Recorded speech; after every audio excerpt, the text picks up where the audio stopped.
अच्छा जी, आज हमने डिस्कस करना है क्लास 9th का मैथमेटिक्स का यूनिट नंबर 10। पहले एमसीक्यूज़ को डिस्कस कर लेते हैं। इसमें से करनी है आपने रिव्यू है भाई, एक दो शॉर्ट करना है, ये आपने करने हैं इसके अंदर शॉर्ट, ये शॉर्ट लाजमी करने हैं ये दो, ठीक है। और ये तो बिल्कुल बस वैसे ही बताना है आपने, ऊपर मैं बता देता हूँ। हाँ, एमसीक्यूज़ को अंडर एस्टिमेट नहीं कर सकते, बहुत इंपॉर्टेंट एमसीक्यूज़ हैं। इसको देखो, मैंने लाइन सेगमेंट और रे का पहले भी बताया था, मैं दोबारा बता रहा हूँ, ठीक है जी। रे क्या होती है, लाइन क्या होती है, लाइन सेगमेंट क्या होता है। तो रे हमारे पास ये होती है, ठीक है, जिसका एक पॉइंट तो एरो है, ये जारी है, कंटिन्यू है, एक एंड पॉइंट होता है। ए रे हैज़ वन एंड पॉइंट। याद कर लें इसको, याद कर लें इसको, याद कर लें, समझ लें इसको। एक एमसीक्यूज़ पेपर में लाजमी आता है इन तीनों में से, ठीक है जी। आगे आपकी मर्ज़ी। लाइन वो होता है, ये भी एरो है, ये भी एरो है, दोनों पॉइंट्स जारी हैं, continuous. Line has no end point, line का कोई एंड पॉइंट नहीं होता।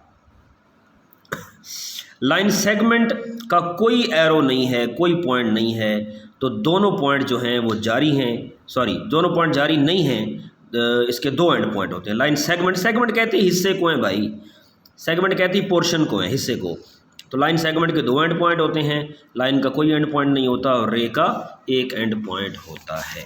अब ज़रा आए यहाँ पे देखें, कहता है रे हैज़ टू एंड पॉइंट। नहीं भाई, रे का तो एक होता है, अभी हमने कहा है कि रे का एक एंड पॉइंट होता है। ये बात डन हो गई। चलें आगे देखते हैं वो भाई साहब क्या कह रहे हैं। कहता है in a triangle there can be only one right angle. हाँ, ट्राइंगल में एक ही राइट एंगल होता है। मैं आप लोगों को बता दूं, ट्राइंगल का टोटल एंगल 180 होता है। ट्राइंगल का टोटल एंगल कितना होता है? ट्राइंगल का टोटल एंगल 180 होता है। और ट्राइंगल में राइट एंगल एक होता है। राइट एंगल कौन सा होता है भाई? राइट एंगल होता है 90 का। राइट एंगल होता है 90 का। आप दो 90 लें, मुझे ट्राइंगल बना के दिखा दो, ये लो, ठीक है। तो क्या होता है कि ट्राइंगल में राइट एंगल एक ही होता है, ठीक है। ट्राइंगल में राइट एंगल 90 का एंगल एक ही होता है, ये देखो, ठीक है जी। ट्राइंगल के अंदर राइट एंगल जो है एक ही होता है, ये आपको पता होना चाहिए। ट्राइंगल में राइट एंगल एक होता है, बिल्कुल सही है, बिल्कुल ट्रू है। कहता है 3 points are said to be collinear. 3 point collinear कहलाएंगे if they lie on the same line. बिल्कुल, जो सेम पॉइंट लाइन के ऊपर लाई करें वही कोलिनियर पॉइंट्स कहलाते हैं। ये कोई लाइन है, ये कोई लाइन पड़ी है, और इस लाइन के ऊपर पॉइंट्स अगर लाई कर जाएं, इसे हम कहते हैं कोलिनियर। और ऐसी लाइन है, और लाइन के ऊपर, लाइन ही बना दूँ, लाइन के ऊपर पॉइंट्स अगर लाई ना करें, कोई इधर हो, कोई इधर हो, तो कोई इधर हो, तो उसे हम कहते हैं नॉन कोलिनियर पॉइंट्स। ये पॉइंट कौन से होंगे? नॉन कोलिनियर, क्योंकि ये लाइन के ऊपर नहीं आए। और लाइन के ऊपर अगर कोई पॉइंट्स लाई करें तो उसे हम कहते हैं कोलिनियर पॉइंट्स।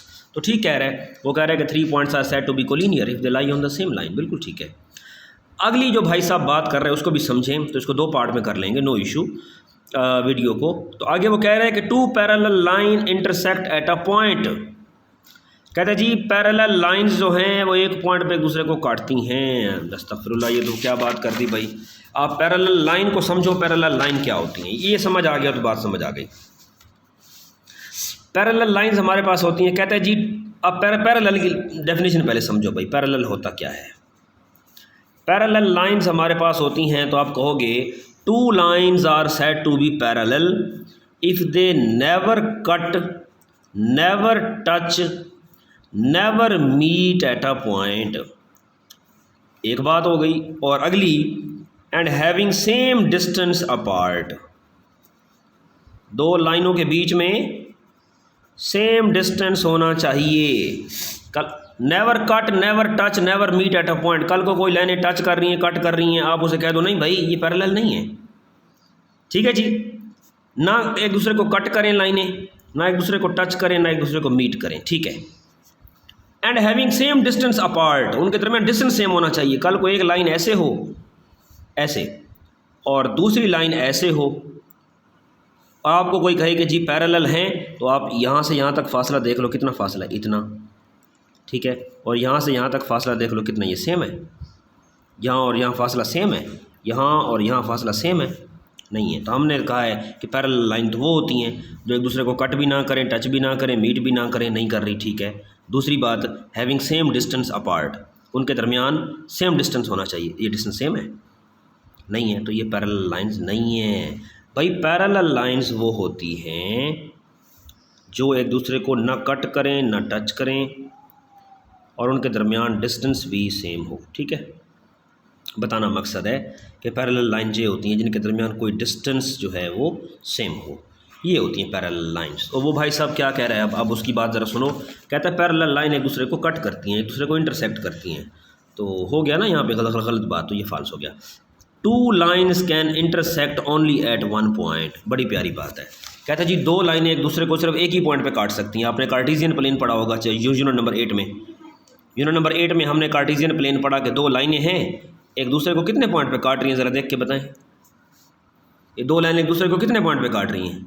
ज़्यादा से ज़्यादा एक ही पॉइंट पे नहीं काट रही। दो लाइन्स एक दूसरे को एक ही पॉइंट पे नहीं काट रही, तो दो लाइनें एक दूसरे को एक पॉइंट पे काट सकती हैं, ज़्यादा नहीं काट सकती। ऐसे तो नहीं हो सकता अब इधर से काटे दोबारा वापस आके दोबारा जो है ना, तो ऐसे तो नहीं हो। दो लाइन्स एक दूसरे को एक ही पॉइंट पे काट सकती हैं। तो two lines can intersect only at one point. ये बहुत MCQs में आता है आप लोगों को, बिल्कुल ट्रू है।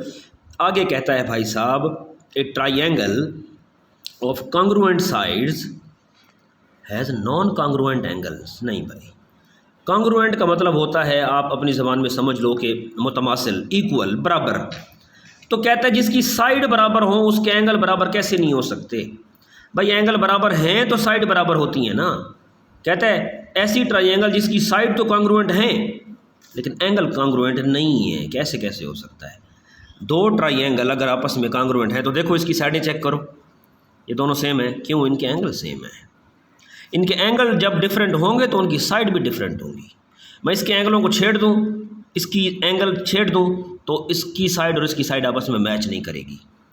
इसके एंगल और इसके एंगल आपको नज़र आ रहे हैं 90 90 60 60 30 30, तो इसकी आपको साइडें भी सेम नज़र आ रही होंगी। देखें तो भैया जब साइड्स सेम कॉन्ग्रुएंट होती हैं तो एंगल भी कॉन्ग्रुएंट होते हैं।